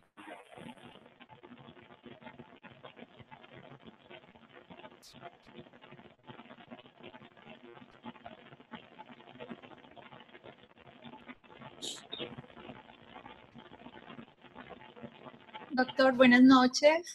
Sí. Quería preguntarle, ¿cuál es el mejor probiótico de los que ha mostrado para hígado graso que podamos tomar? Bueno, mira, la recomendación obviamente es que mires las variables que te mostré. O sea, digamos que uno no podría estandarizar y decir que ese es el mejor para esa condición. Lo que pasa es que primero hay que hacer el costo-beneficio del paciente, porque como te digo, el nivel de exposición de un hígado graso a los probióticos debería ser sostenido. Entonces, hay que buscar todas esas variables de acción para el paciente, pero indiscutiblemente la cepa que debe seleccionar para el hígado graso tiene que ser una combinación de lactobacillus en primera instancia con bifidobacteria.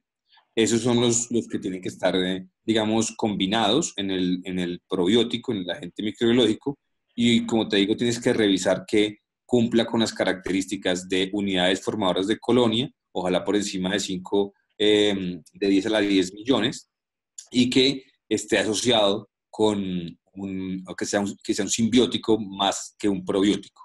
Entonces yo te recomendaría es que primero selecciones, titules la bacteria y luego le expliques al paciente que tiene que tomarlo, no por, o sea, dependiendo obviamente del caso, ¿no? Pero si es un hígado graso, probablemente tenga un paciente que tenga más de 10 kilos de grasa en exceso visceral. Entonces, por eso esos 10 kilos probablemente tomen 10 semanas en reducirlos. Probablemente si toma un mes probióticos ve algún cambio, pero el tratamiento probablemente sea de más de 3 meses. Es ver costo-beneficio. Ok, muchas gracias, doctor. Claudia, totalmente de acuerdo, el doctor, lo que te está diciendo, yo soy nutricionista dietista, pero además de esos pacientes darle pues todo lo que él dice, es importante que incluyas una alimentación saludable y ejercicio. Eso es lo que precisamente, ¿me estás escuchando? Sí, claro que sí. Eso va de la mano junto con el tratamiento adecuado que pues, se le puede dar a un paciente que mejore esa condición.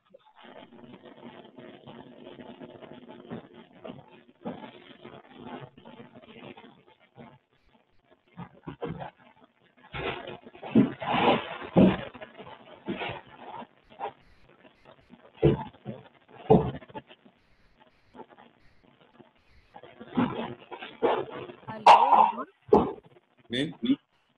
doctor, en embarazo, lo que pasa es que normalmente los ginecólogos tienen mucho miedo en mandar probióticos y prebióticos de embarazo. ¿Usted cuál recomienda para mantener un embarazo saludable? Bueno, lo que pasa es que, pues sí, eso muchas veces es falta de conocimiento, dejar de pronto el miedo al agente microbiológico, eso no va a traspasar nunca la placenta, jamás en la vida, entonces, pues, eh, así sea un organismo oportunista, pues no sería, digamos, contraindicado el uso del probiótico. Sí sería contraindicado en ese caso un posbiótico, porque pueden haber posbióticos que generen, por ejemplo, digamos, prematuramente contracciones. Por eso, por ejemplo, el LA en el embarazo no se utiliza, digamos, los derivados del brócoli, la natoquinasa, lo que mostré en las últimas diapositivas, digamos que no se podría utilizar en un embarazo porque esos posbióticos sí pueden inducir algunos comportamientos sistémicos, como los vimos en la presentación. Entonces, digamos que en el embarazo, literalmente, el que más uno debe transcribir es el factor bífido. Si te diste cuenta en la primera diapositiva, es casi que preponderante para la programación fetal. Pues yo habitualmente utilizo un probiótico que ya viene mezclado con la fórmula de micronutrientes completa para la gestación. Entonces, digamos que ahí ya viene el ácido fólico, el calcio, la vitamina D, el sulfato ferroso en su forma férrica o en su forma ferrosa, todas las vitaminas gestacionales, más una cepa de probióticos que habitualmente es de la familia bífida, particularmente Bifidobacterium breve.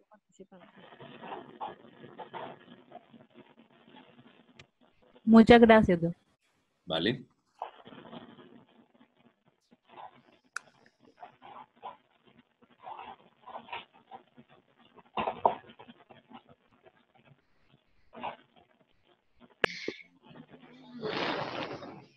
Buenas noches, doctor. Doctor, usted decía que si uno se realizaba una densitometría, allí podía pues mirarse qué enterotipo tiene la persona y así también establecer el somatotipo. Eso ya lo hace, digamos, obviamente un médico que evalúe eso o hay alguna cifra donde uno pueda determinar ese somatotipo y pues el tratamiento a seguir. Pues habitualmente el somatotipo te lo da, pues, o habitualmente un nutricionista, un deportólogo o una persona que se dedique al análisis de la composición corporal, tanto por, digamos, herramientas indirectas como directas. Y directas puede ser un impedanciómetro, puede ser, digamos, utilizar adipómetros, ¿sí? Y con eso se puede establecer un somatotipo. Lo que pasa es que habitualmente uno podría hacerlo con una cinta métrica y establecer si la obesidad del paciente es más abdominal o si es más hacia las caderas, lo que anteriormente llamaban la obesidad pera o manzana. Entonces, digamos que en ese orden de ideas, cuando la obesidad es pera o es manzana, determinándose, pues obviamente por medidas que usualmente no son las mejores, uno podría establecer el enterotipo de manera indirecta. Usualmente el enterotipo de las personas en Colombia, pues digamos que por epidemiología y por porcentaje, es más un enterotipo desfavorable, es decir, hacia el endomorfismo. Entonces la mayoría de nosotros somos gorditos, tenemos cachetes abultados, tenemos más grasita de lo normal. Entonces digamos que es precisamente porque el enterotipo viene ya codificado hace mucho tiempo y es lo que nos han transcrito nuestros padres y nuestros, o sea, digamos que nuestros ancestros. Entonces por eso uno puede comenzar a modificar el enterotipo y modificar el somatotipo al tiempo. Obviamente con ejercicio, con alimentación, como lo estaban diciendo previamente, pero también con probióticos. Por eso es que la terapia microbiológica es muy importante y, como se lo decía desde el principio, es probablemente la medicina del futuro. Entonces es bastante importante hacerlo y probarlo para que la persona pueda ver un efecto positivo. Ese examen lo hacen en Colombia, el enterotipo. No lo hacen en Colombia propiamente, pero se puede mandar a hacer en Estados Unidos o en Europa. Y es un examen donde se cultiva obviamente la microbiota fecal y se estipula qué tipo de familia de bacterias existen en las heces fecales del paciente. No sabría en este momento decirles qué tipo de empresa, simplemente pues digamos que el laboratorio de investigación hormonal tiene digamos, el biograma, pero no lo hacen acá, eso se manda para afuera, la muestra se recibe, se procesa y se manda. Ese es uno de los lugares donde pues públicamente podrían mandar a hacerlo. Pero como les digo, pues por el costo usualmente uno termina mandándolo a hacer de forma indirecta por medios de impedanciometría o tomando obviamente pliegues por adipometría y ya uno estableciendo si la persona tiene figura pues, vulgarmente conocida como manzana o como pera, uno podría establecer el enterotipo del sujeto o pues, a manera subjetiva. Eso es una valoración global subjetiva. Hay una lista de chequeo para establecer eso. Digamos que si quieren la podemos también colgar y podemos, pues para que la persona, el profesional de la salud tenga en cuenta algunas características físicas del paciente para establecer un enterotipo, pero pues eso es algo subjetivo, no es objetivo. Es mucho más prudente mandar a cultivar la microbiota fecal de la persona. Usualmente le llaman antibiograma, le llaman siembra de microbiota o de microbioma, y pues digamos que esos son unos exámenes que pues, son muy recientes y por eso pues no hay muchas opciones para hacerlo y el costo nunca es favorable. Ahora, Héctor Cárdenas, ¿por qué el vino es considerado un posbiótico? Porque en la elaboración y todo el proceso industrial del vino, pues se concentran sustancias que son posbióticas, es decir, el vino es una uva, pues usualmente que se procesa, completa o incompleta, dependiendo del tipo de vino que se prepare, y la fermentación a través de los microorganismos que hacen que el vino se fermente, el azúcar y los azúcares se reduzcan a alcoholes, las sustancias que quedan inmersas en el vino, pues son los posbióticos, que son obviamente paredes celulares de los microorganismos muertos, ya después de la fermentación alcohólica, y esas sustancias, como les mostraba yo en la presentación, pues pueden tener efectos locales en el intestino y pueden tener efectos también sistémicos cuando son, por ejemplo, posbióticos como el CLA, el resveratrol. Entonces por eso es considerado un posbiótico y pues no tenía atribuido esas funciones anteriormente hasta que se han establecido estos términos hasta la fecha. Por eso en las referencias bibliográficas que utilicé para hacer la presentación el día de ayer, ustedes vieron que el artículo del posbiótico es del 2018 y no tiene sino 3 meses de publicado. Entonces por eso digamos que son extrapolaciones de la literatura científica y por eso el vino pues, puede ser considerado como un postbiótico. En embarazo, ¿qué recomiendan? Prebióticos, probióticos y postbióticos para mantener una buena salud. Los ginecólogos les da miedo mandarlos y los evitan. Sí, ya esa pregunta creo que le habíamos dado respuesta el día de ayer, pero pues más sin embargo, vuelvo y la repito. Usualmente no es que les dé miedo, sino que pues probablemente por el desconocimiento de la formación en cuanto al uso de los probióticos, prebióticos, pues no los suelen recomendar. Lo que les comentaba es que los postbióticos si no están recomendados, es decir, si yo voy y compro un CLA o voy y compro, por ejemplo, natoquinasa o voy y compro los que le mostré en la presentación, que son postbióticos, y los consumo, digamos, de manera frecuente en la gestación, eso sí probablemente no esté indicado porque no se sabe el grado de teratogénesis que pueden tener algunas de esas sustancias. Entonces, por eso no se recomiendan postbióticos durante la gestación porque no hay avances en estudios clínicos que puedan dar seguridad del uso. Pero los prebióticos y los probióticos sí, porque no tienen efectos de traslocación de la placenta, no hay efectos, digamos, a nivel que sean teratogénicos y no hay riesgo microbiológico, pues, digamos, el hecho de consumir probióticos y prebióticos. De hecho, la mayor parte de los multivitamínicos actuales para la gestación, aparte de tener añadido DHA o ácido docosahexaenoico, tienen también cepas de microorganismos con prebióticos como la inulina. Entonces son totalmente seguros, no hay ningún tipo de problema en su consumo. De hecho, en la gestación es muy importante para evitar complicaciones como el estreñimiento, la gastritis, que son usualmente percibidos en las primeras semanas de embarazo, mismo la hiperemesis gravídica. Entonces, por eso es importante que el ginecólogo pues le dé chance a la paciente de pronto de tener una consulta con un servicio de nutrición y dietética o nutrición clínica para que se haga todo el proceso de manera integrativa y se le pueda titular una buena dosis de prebióticos y probióticos. Pero como les digo, postbióticos si no están indicados. Para el síndrome metabólico se puede trabajar la misma forma, prebióticos, probióticos y postbióticos, efectivamente, de hecho así se debería hacer. Uno debería seleccionar la cepa, seleccionar la fibra prebiótica en ese caso, si ojalá ya la tiene inmersa el mismo producto en un simbiótico, y pues lo que más tiene obviamente evidencia son los postbióticos. Entonces por eso, esa es una de las razones por las cuales yo utilizo con mis pacientes que son crónicos, diabéticos, hipertensos, el CLA o el ácido linoleico conjugado. No es porque el CLA, al ser un postbiótico, sea un quemador de grasa como se vende, no es que queme la grasa, sencillamente activa el peroxisoma, que son, digamos, una serie de reacciones celulares que generan que las células tengan un comportamiento bioquímico más, digamos, hacia lo normal o al equilibrio, lo que estábamos hablando ayer, que es la homeostasis.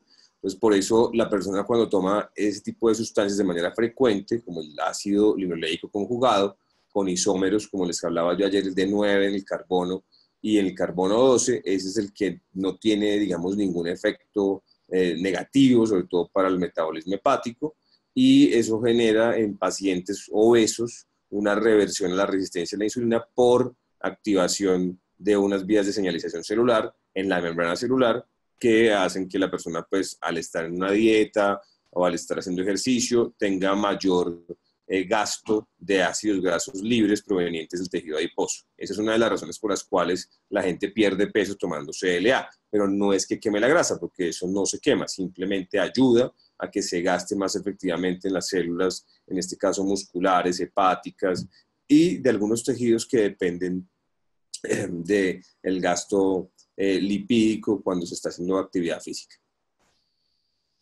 Bueno, ¿cómo podría ser una persona para saber su estado actual? ¿En qué estado se encuentra? ¿Qué tipo de examen? ¿Cuál es el especialista que me podría indicar? Bueno, pues lo más importante, me imagino yo que la pregunta es enfocada hacia el estado nutricional, es tener pues, una buena análisis de la composición corporal. Es decir, por eso es que yo en mi consultorio utilizo un InBody 770, porque el análisis de la composición corporal nos da una visión general, sobre todo del enterotipo del paciente. Entonces, cuando un equipo le da a usted la grasa visceral, la distribución de la grasa segmentaria, el porcentaje de grasa, el agua, la masa muscular y la masa ósea, pues ya uno sabe más o menos cómo es el estado nutricional de la persona de una manera más objetiva que simplemente tomando el índice de masa corporal, que es el peso en relación a la estatura. Ahora, yo les hablaba ayer de una densitometría ósea con medición de la composición corporal, es decir, si usted como médico o como profesional de la salud no tiene en su consultorio un impedanciómetro y no quiere comprarlo o no le interesa tenerlo, pues lo más sencillo simplemente es remitir al paciente, en este caso a una alta complejidad, donde se hace una densitometría que usualmente se hace para mirar, digamos, el riesgo de osteopenia y osteoporosis, pero que también se puede, mediante ese mismo análisis, establecer la composición del cuerpo de la persona.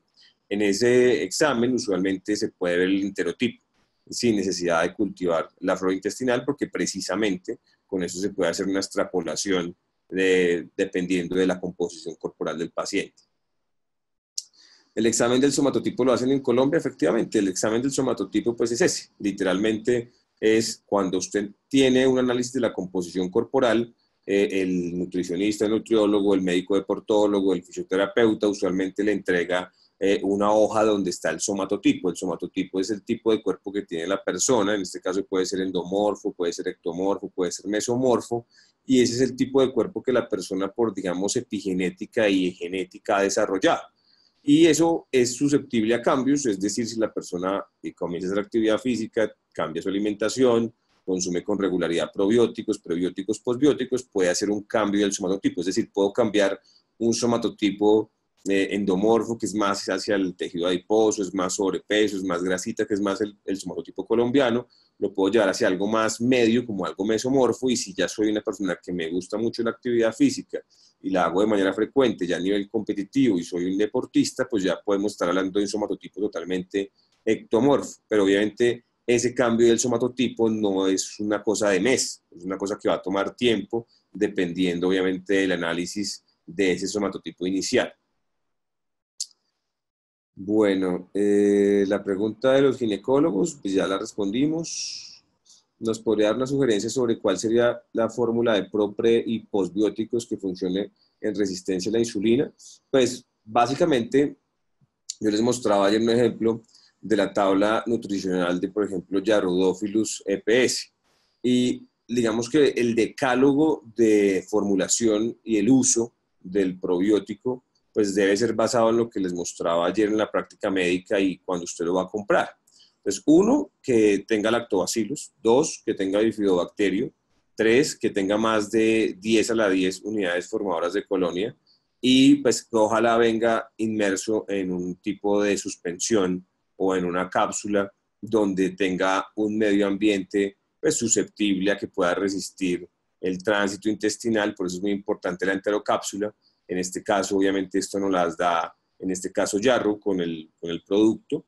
Y, pues, obviamente, Yarrow tiene un portafolio muy amplio de probióticos. No solamente está ese, sino tienen otros para determinadas características, porque ya ellos perfilan el tratamiento para el tracto genitourinario, para la mujer, para el niño, para el recién nacido, para el adulto. Entonces, por eso hay que buscar es titular la dosis y titular el producto dependiendo de la práctica médica, es decir, saber qué enfermedad está consultando la persona, en este caso, por ejemplo, resistencia a la insulina, analizar el enterotipo, analizar el somatotipo y prescribir el probiótico, pero vuelvo y le repito, esto no es una cosa de mes, o sea, no podría yo decirle al paciente se va a tomar un probiótico por un mes, porque es muy poca la exposición que va a tener el tracto digestivo hacia el contacto con la bacteria. Entonces, por eso los probióticos deben ser de uso prolongado. O sea, el tratamiento debe ser por lo menos superior a 3 meses para que el médico, el especialista o usted mismo como paciente tenga una noción de cambio y pueda haber, obviamente, efectos positivos. Si el probiótico solamente se consume de manera poco frecuente y la exposición es muy pobre, pues probablemente usted va a decir, eso no me sirvió para nada, como mucha gente probablemente lo hace, porque simplemente lo compran una vez, lo consumen una vez, pero no siguen exponiéndose a ellos. Entonces, obviamente, eso es una cosa que tiene que seguirse consumiendo, así como cuando usted se mete a un gimnasio y paga una membresía por un año y comienza a entrenar y ya a usted le hace falta cuando ya tiene un ritmo de entrenamiento, es exactamente lo mismo lo que pasa con su microbiota. O sea, yo no puedo alimentar una microbiota simplemente por un mes y dejar de alimentarla 9 meses, sencillamente porque me parezca costoso, me parezca, digamos, poco prudente destinar cierto dinero para la compra de un probiótico. Entonces, digamos que la gente se cambia del probiótico farmacológico al probiótico, entre comillas, alimentario, que está en los yogures, pero obviamente esos son totalmente mecanismos de acción diferentes, son bacterias distintas. Como les dije ayer, es muy difícil cultivar en una casa una bacteria, a menos de que tenga usted un laboratorio microbiológico y poder usted literalmente sembrar las bacterias, sacarlas y consumirlas de manera frecuente, lo cual obviamente es insensato, inoportuno y riesgoso para la salud. Obviamente eso requiere unas condiciones de farmacia obviamente de habilitación de un laboratorio clínico donde se haga la bacteria, se cultive, se saque la cepa, se titule, se le dé nombre a la bacteria, lo que les decía ayer, y se empaque en un medio farmacéutico, en este caso un nutracéutico, que son considerados los probióticos, y el paciente lo consume de manera constante. Entonces, por eso es importante entender eso, la exposición es muy, muy importante. ¿Cómo se hace para saber en qué condición se encuentra la persona? Bueno, ya eso la respondimos. ¿Cuál es la combinación? Quisiera una cita, costos. Bueno, lo que son citas y costos, sí te agradecería que los consultaras a través de la plataforma www.aislamientodecarbohidratos.com. Ahí puedes encontrar, digamos, todo lo que es mi portafolio de servicios y los productos que yo ofrezco y oferto. Entonces ahí podrías responder un poquito más la pregunta, ya que pues la idea es que habláramos de probióticos, prebióticos y posbióticos. Bueno, creo que esas son todas las preguntas. Espero que todo quede claro, que ojalá puedan volver a repasar la presentación. Cualquier pregunta que surja se la pueden hacer a través de la caja de comentarios de las redes sociales que ustedes estén utilizando para ver este video, y cualquier otra pregunta la pueden dirigir a info@elmetododeaislamientodoloscarbohidratos.com. En ese email usualmente yo trato de responder las preguntas que tengan las personas, en este caso pues de probióticos, prebióticos, simbióticos y posbióticos.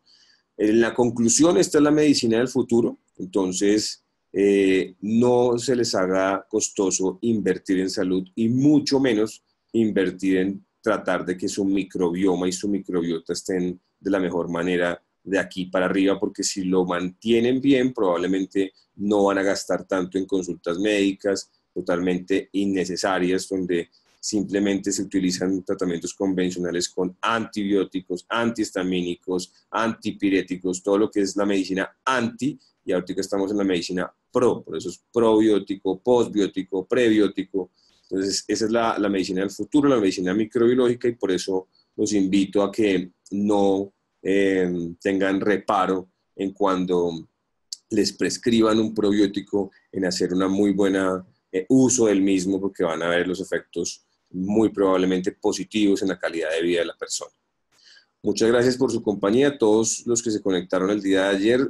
Mil disculpas, después de que me desconecté no pude volver a ingresar a la sala, entonces precisamente por eso estamos respondiendo a las preguntas en este momento. Muchas gracias por su compañía, muchas gracias por su atención. A ustedes una próxima contacto.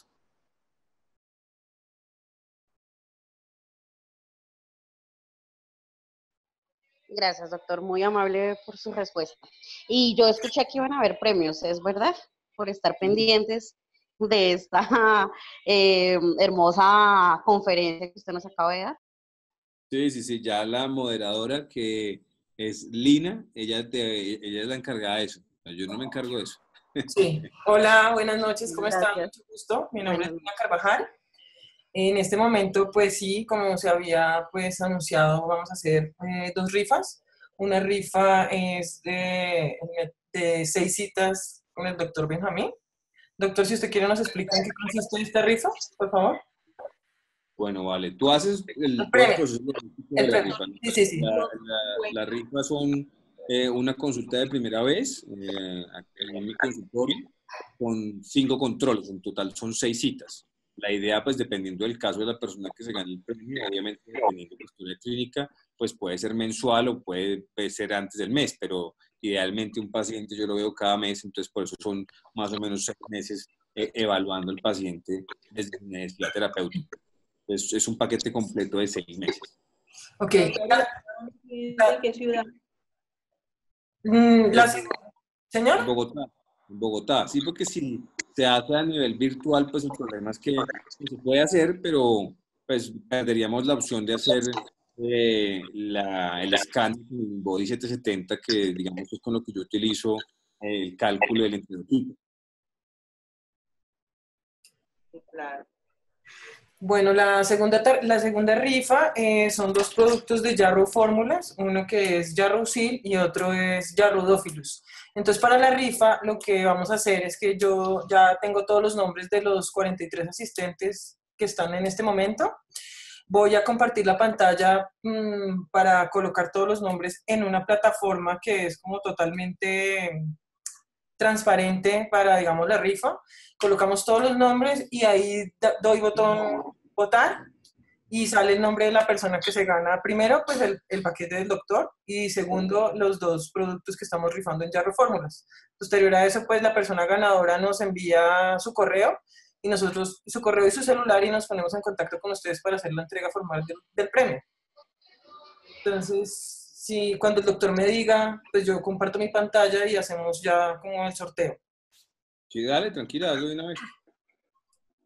Perfecto, entonces ya la voy a compartir acá. Bueno, vale, gracias.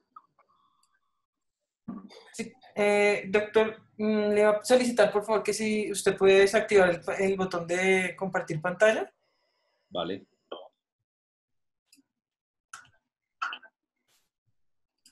Listo. Entonces, aquí tenemos todos los nombres de los, como ustedes pueden ver, de todos las personas que están participando en esta noche en el webinar. Nosotros copiamos como los nombres que teníamos como los que ustedes se inscribieron. No hay ninguno repetido, entonces pues lo podemos ya hacer así. Vamos a tener el número de ganadores ahorita pues para la rifa del doctor, solamente uno, y aquí ya le voy a dar enviar y el nombre que me salga, pues ustedes todos lo están visualizando mi pantalla. Pues no. Ya les comparto. No. ¿Ahí ya la ven? No, Lina. Y ahora sí. Ahora sí, sí, señor. Ahora sí. Sí, ya se ve. Ya los nombres de todos los voy a pasar despacio y ustedes me dicen si están o falta que lo coloquemos.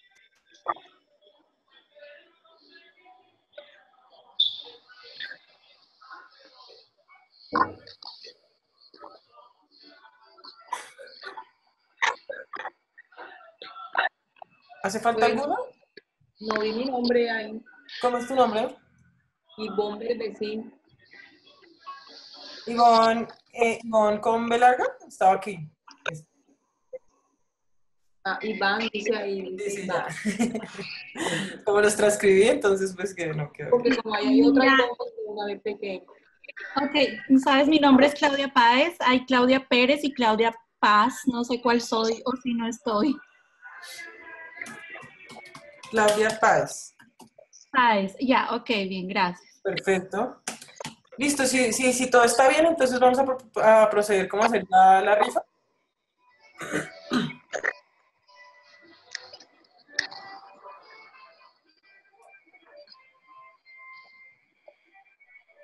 Entonces dice que el ganador es Rosángel Reyes. ¿Se encuentra activo?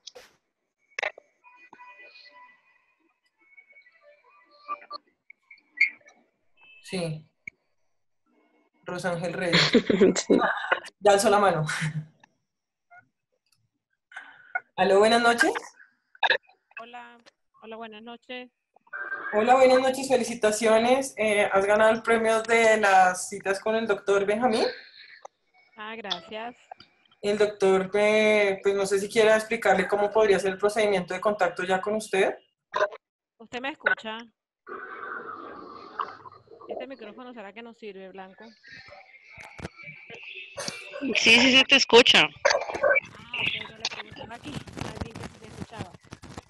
Bueno, sí, yo le paso los datos al doctor al correo, si quiere le coloco acá mi correo en el chat, pero quisiera hacerle una pregunta al doctor. Me parece que el doctor no lo veo en este momento conectado, seguramente se... Bueno, la pregunta se la escribí en el chat y era sobre cuál es la combinación de productos que él utiliza para tratar infecciones de Candida albicans en el caso de rinitis, sinusitis crónica u otro tipo de enfermedades. Sí, tú quieres, ¿por qué no me mandas como, ya te voy a mandar mi correo para poder coordinar todo lo de la entrega del premio y a ese correo tú me mandas la pregunta y yo con mucho gusto se la dirección al doctor. Ah, listo, pues. ¿Perfecto? Entonces ya vamos. Acabo de colocar mi correo en el chat. Listo, perfecto. Entonces ya voy a dar como inicio también a la segunda parte, a la segunda rifa, que son dos productos, como les comentaba, unos Yarrosil y otros Yarrodófilos, que también al ganador, pues ya al correo también les enviamos esos productos pues para que los pueden usar, qué beneficios tienen y vamos a iniciar entonces ya con ese tema. Entonces vamos de nuevo. Farid. ¿Farid se encuentra?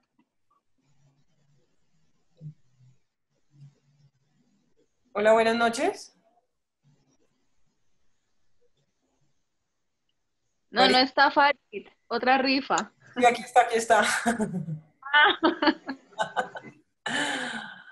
Buenas noches.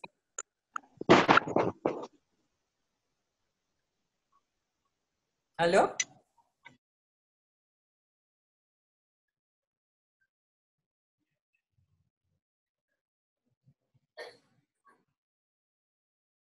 Bueno, ya, Farid, si me escuchas, por favor envíame tu correo y tu celular para coordinar la entrega de los dos productos. Y ya, pues, agradecerles a todos ustedes por haber asistido a este webinar, deseándoles feliz noche y en unos días les estaremos enviando las memorias del webinar, o sea, la grabación completa del webinar a los correos o lo estaremos publicando en redes sociales, las redes sociales del doctor y las redes sociales de Jarrow Fórmulas. Feliz noche y gracias por asistir. Gracias, buenas noches. Buenas. Gracias. Bueno, feliz noche. Gracias. Gracias, bye, feliz noche. Bueno, hasta luego.